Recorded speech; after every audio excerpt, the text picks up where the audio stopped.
next speaker is Professor Horace G. Campbell. Professor Campbell is an internationally known peace and justice activist.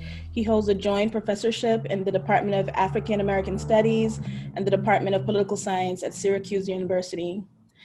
Professor Campbell has taught on 4 continents. For example, he taught at the University of Dar es Salaam from 1981 to 1987, and more recently was a distinguished Kwame Nkrumah Chair at the Institute of African Studies at the University of Ghana. Professor Campbell's most recent book is Global NATO and the Catastrophic Failure in Libya, Lessons for Africa in the Forging of African Unity. His most well-known book, Rasta and Resistance, From Marcus Garvey to Walter Rodney, is going through its 8th printing and has been translated into French, Spanish, Turkish, and Italian. He's also the author of Reclaiming Zimbabwe, The Exhaustion of the Patriarchal Model of Liberation. Professor Campbell is completing a book on US militarism and African independence. He's authored over 100 journal articles and a dozen monographs, including a recent publication called The Quagmire of US Militarism in Africa. Horace? Thank you so much for that introduction, Kerry. And I want to associate myself with the presentation made by Sister Rosmari and by our sister Lamis, Deek. And I want to thank the National Conference of Black Lawyers for this opportunity to raise the question of the militarization of the African continent and what that portends for in relationship to warfare. So thank Judith also, who has been calling and reaching out to ensure that we got this panel going today. The basic argument of this presentation is that progressive forces in the United States, especially those involved in the struggles for a new society, must be in the forefront of calling for the dismantling of the United States Africa Command, called AFRICOM. As one component of the ongoing battles against police violence, United States wars abroad and at home stem from the same mindset of racial capitalism. Militarization, along with the weaponization of everything, is part of the same problem of the military management of the international system. The United States Africa Command is one wing of the vast US military apparatus and was formally established in 2007 and stood up in 2008. At the time of its formation, the justification for this command was that it was to fight terrorism in Africa.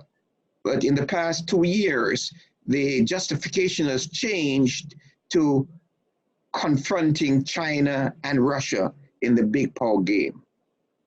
The same political leadership that now exists in the United States that has termed African states to be shithouse countries, that's another formulation for what academics have been calling failed states or collapsed states. The same administration has now been working with states such as Israel, and Lamis has pointed out how the role of Israel aligns with the United States, but Israel is formally linked now with Egypt, Saudi Arabia, and the United Arab Emirates as surrogates for the militarization of Africa and West Asia.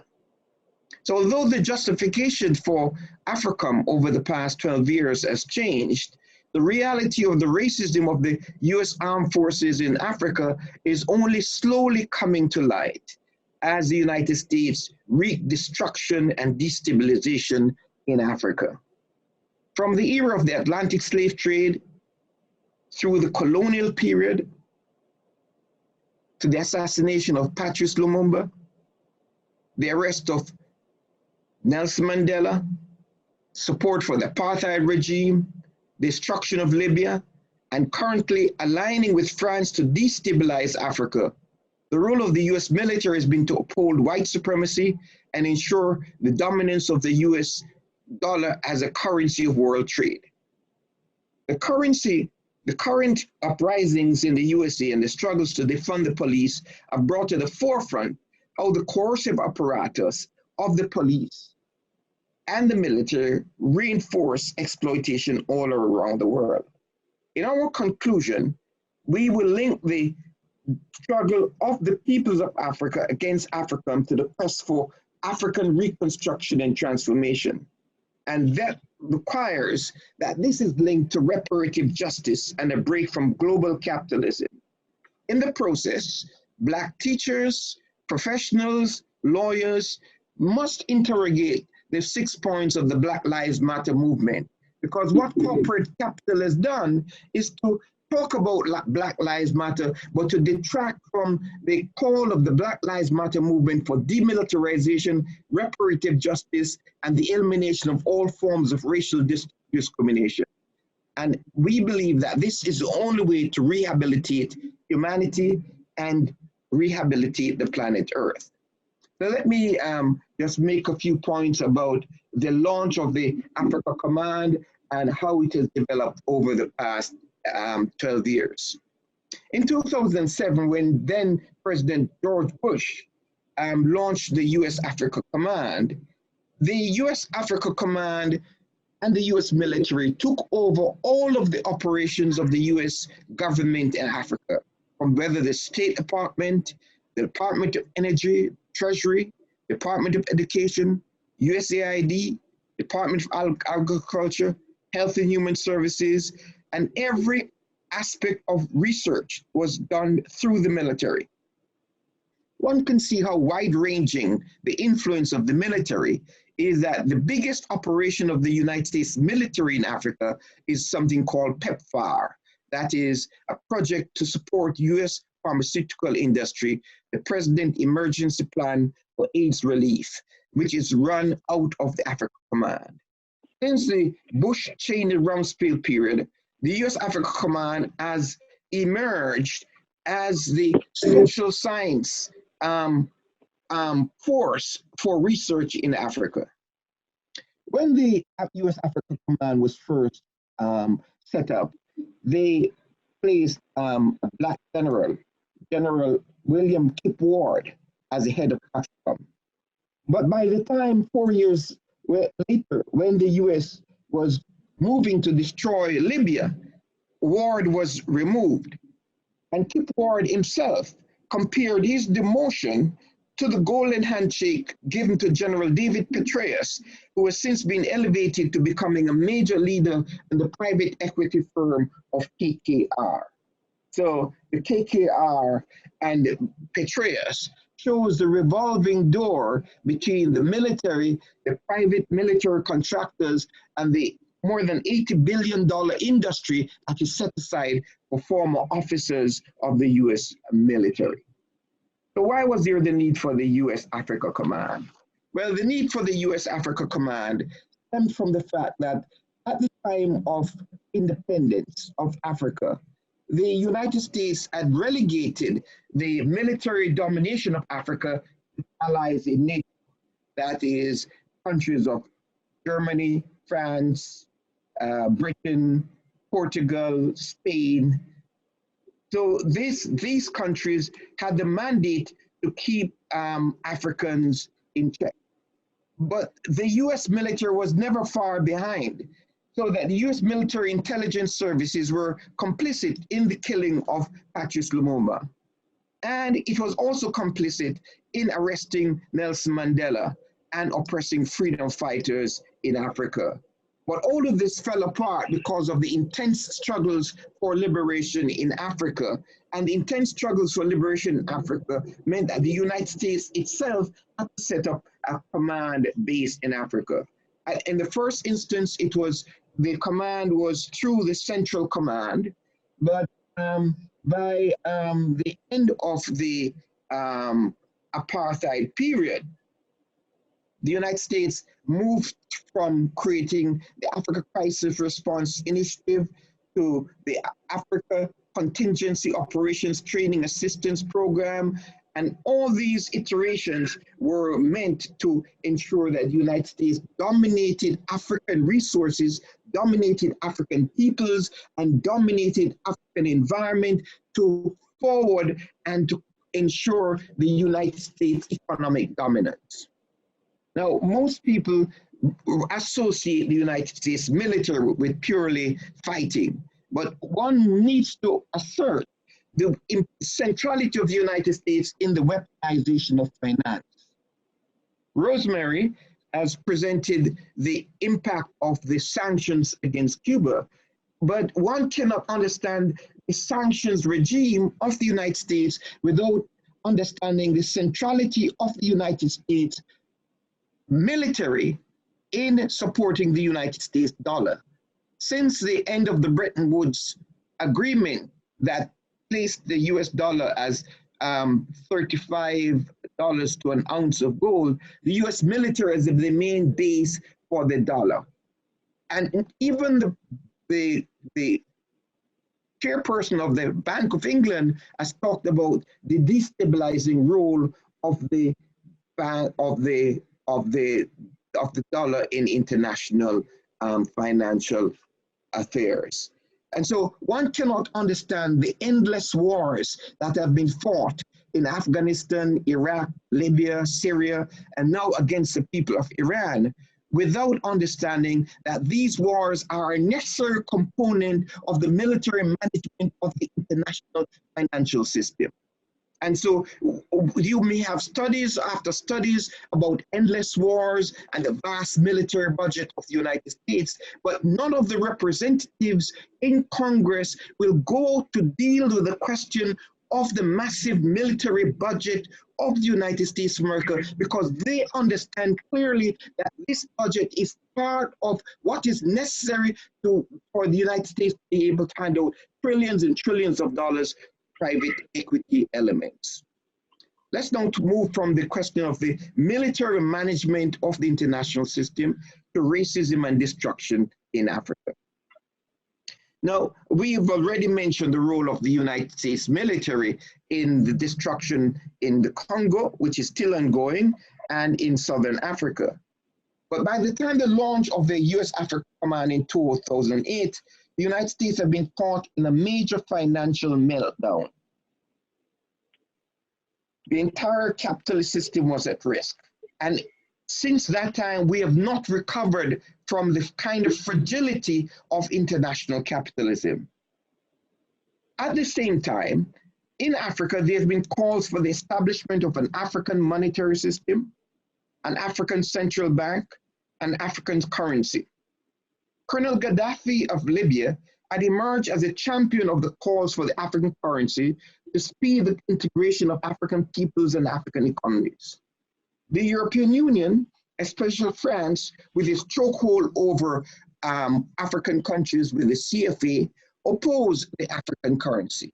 And this opposition to the African currency ensured the USA, France, and Britain joined in the destruction of Libya and the assassination of Gaddafi. Now, I believe that the National Conference of Black Lawyers need to take up this question of the destruction of Libya, which has gone on for the past 9 years. At the time of the organizing of the destruction, General Carter Ham, the head of AFRICOM, had been on television boasting of the bombing and invasion of Libya as an AFRICOM operations. Since that time, they have retreated because Obama himself declared in an interview in the Atlantic that the intervention in Libya was the gravest mistake of his presidency. Later, a parliamentary committee of the British House carried out an inquiry into the NATO intervention and said that the intervention was based on lies. So here it is, the British parliamentary committee, Obama said it was a mistake, but academics and lawyers and scholars in the United States have not followed up to deal with what is going on in Libya, especially where Israel, Saudi Arabia, the United Arab Emirates, who came together in Washington recently, are involved in the war to continue to destroy Libya.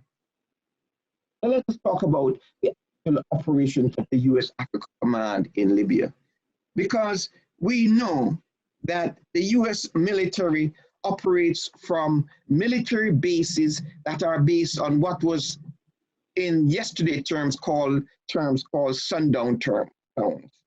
So that if you look at what is going on in the United States now in taking down the names of Confederate names from bases, the names are just the tip of the iceberg. Because when you look at a place like Fort Bragg in North Carolina, we will know that every aspect of the counties in which Fort Bragg is located, that those are involved from real estate, education, local government, are linked up with the racist elements, the military support racism in these towns. Recently, there's been a congressional investigation into the killing of non-whites at Fort Hood in Texas. So these killings and racism at military bases also exist within the military in Africa. In 2018, a Staff Sergeant, Logan Medgar, a Latino, was killed by his fellow Special Forces colleagues in Mali.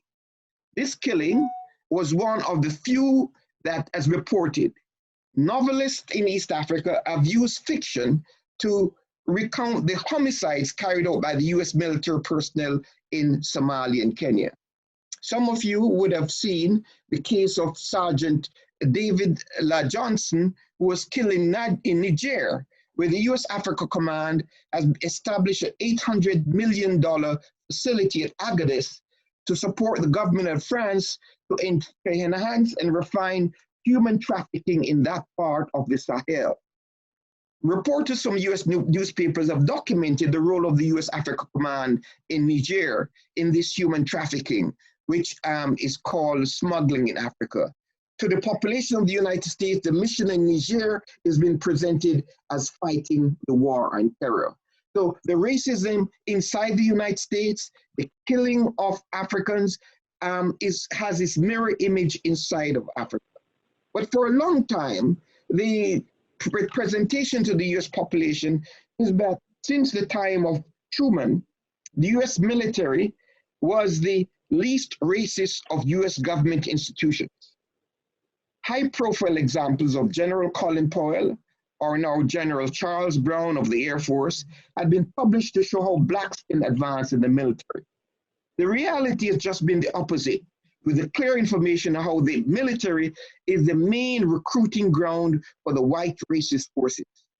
The reports are bound to highlight the fact that the military is recruiting ground for the Racial Nationalist Party of America, American Patriots, Proud Boys, Boogaloo, Base, Vanguardists, Church of the National Knights of KKK, and all the other variations of white racist forces. We saw in the Army-Navy game 2 years ago, where overt white racist hand signals were displayed at the time when President Trump attended the Army-Navy game. So twice this year, in the face of the uprisings, the FBI has argued before Congress that the racist violence is now equal priority to foreign terrorism.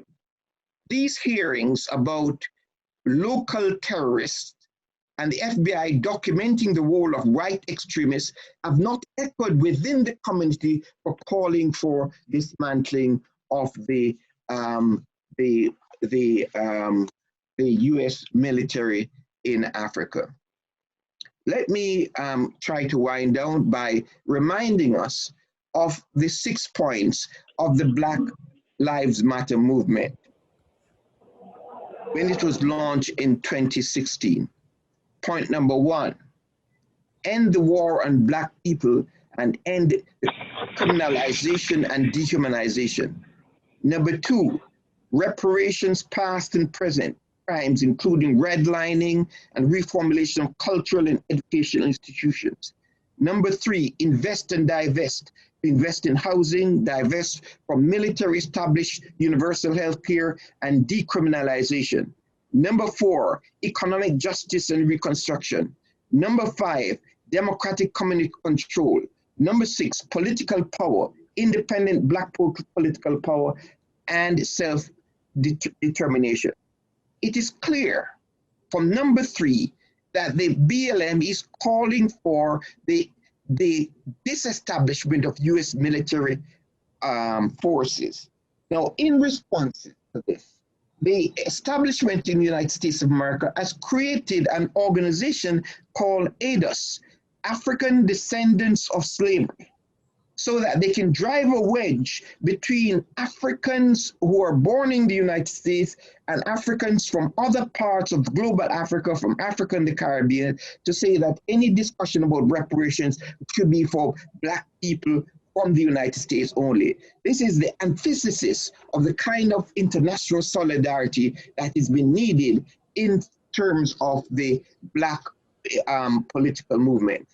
I don't think there's time for me to go into the relationship between US militarism abroad and the National Defense Authorization Act and the money coming from the Pentagon to the police forces. There's not enough time to go into that, but I want to conclude by saying that when Maya Angelou and Malcolm X, Max Roach and Ilamba Broth stormed the UN in 1961 after the assassination of Patrice Lumumba, they're carrying forward a tradition of Pan-African solidarity rooted in the anti-racial racist consciousness of Black people globally.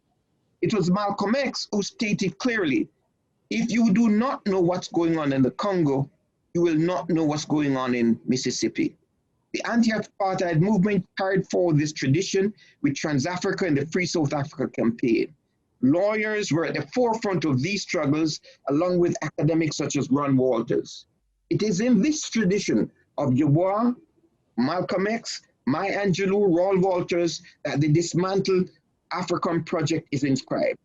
These ancestors are inspiring us to enter into the kind of solidarity that came out of the Bantu program. That ensured solidarity with the Palestinian peoples, solidarity with the Cuban peoples, and opposing all forms of colonialism and racism. I want to say that the struggles to dismantle AFRICOM, the struggle against police violence, must be included with the call for the decommissioning of the International Monetary Fund and the World Bank, and for the establishment of the International Bank for Reconstruction and Reparations. It is a call for reconstructing the international organization that will force the EU government to support the 1969 ban on chemical and biological weapons. The COVID-19 pandemic has once more demonstrated the need for international cooperation in fighting viruses such as Ebola, AIDS, Corona.